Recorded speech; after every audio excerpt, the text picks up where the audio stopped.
Good late Wednesday evening. I am certified meteorologist Nick Kelly on our final day of July 31st of 2019.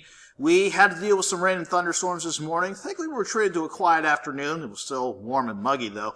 But our next round of rain and thunderstorms already lining up and ready to roll in as we head through the overnight.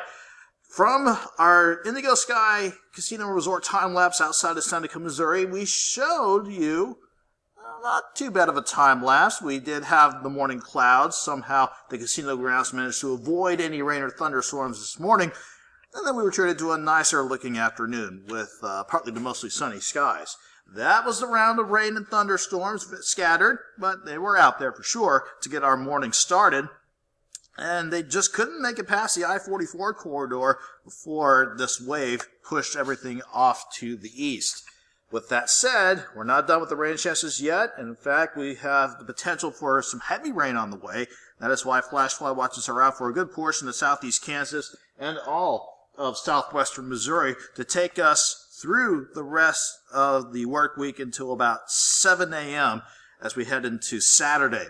The Skywatch Storm Tracker showed us quiet overall for most of the evening. We did have a few showers, even a few thunderstorms between the Beta and Stockton Lake. But our next round of storms already working in, a little bit ahead of schedule too.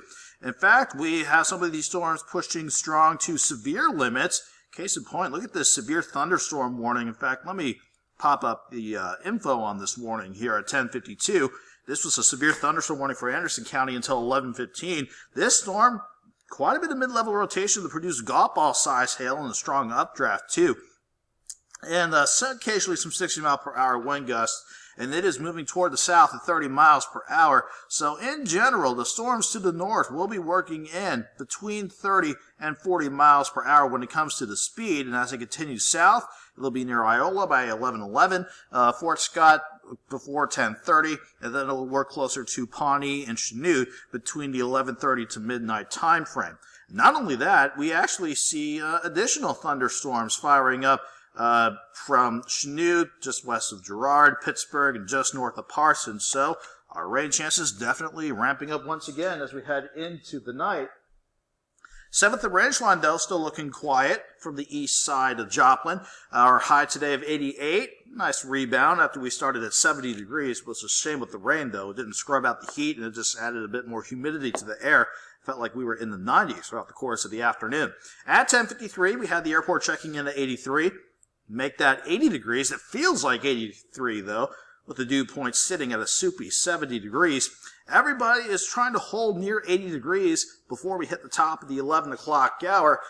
Then that is just going to serve as fuel for these thunderstorms to continue to develop, or at least maintain themselves as they work in from north to south. So our rain chances that have been developing between Sabatha and Paola in northeastern Kansas, they are rolling on in.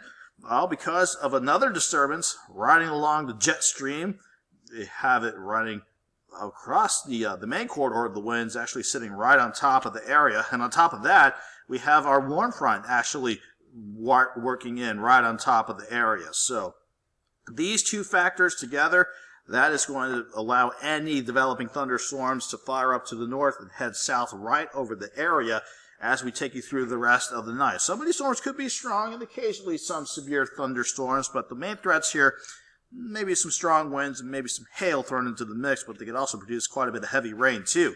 These thunderstorms will continue to be around as we get your Thursday morning commute started. Lows will drop back to 70. I'm anticipating the rain chances to start dropping off again once we get past the morning, and we should trend partly sunny going into the afternoon. Depending on how fast we can clear out the rain and some of the cloud cover, we should have a warm afternoon. 70 degrees to start, 78 by noon, and then we'll have afternoon highs trying to push to about 85 degrees. Now, Thursday evening looks calm to start, but we will be priming the pump for our next round of rain and thunderstorms that will be working in late Thursday night during the overnight and into your Friday morning. Then Friday is looking like a soaker with everything lining up to where we'll have rain chances, periods of it throughout the day, and then we'll have the chance for thunderstorms again, widespread thunderstorms to head into our Sunday.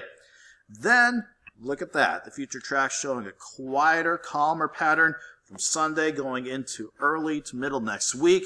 And then, of course, with the strengthening ridge and the repositioning of it, that is going to allow temperatures to eventually go back to the usual hot and humid norm around here. Now, the reason why those flash flood watches are out, simple enough. Depending on how these heavy bands of rain track throughout the coming days, we could see these rain amounts really stack up. On the average, everybody should see 1 to 3 inches, but the heavier pockets of rain could lead to some spots seeing 4, maybe 5 inches of rain before we get a chance to dry things out and calm down heading into Sunday. So, a lot on our plate to keep an eye on with these rain chances sticking around, but we will stay on top of things. 85 degrees for your Thursday afternoon, and with the way the clouds and the rain chances look for Friday and Saturday, both days we may be lucky if we get close to 80 degrees for an afternoon high. Sunday's going to be the pick day of the weekend, mostly sunny and trending drier, with highs back near 85, 87 on Monday. Then, by the middle of next week, we go back to the usual summer pattern around here, turning hot and humid again, with highs back near 90. Quiet for most of you during the day, but Tuesday and Wednesday afternoon can't rule out a stray storm or two. Have a good night. Have a great Thursday.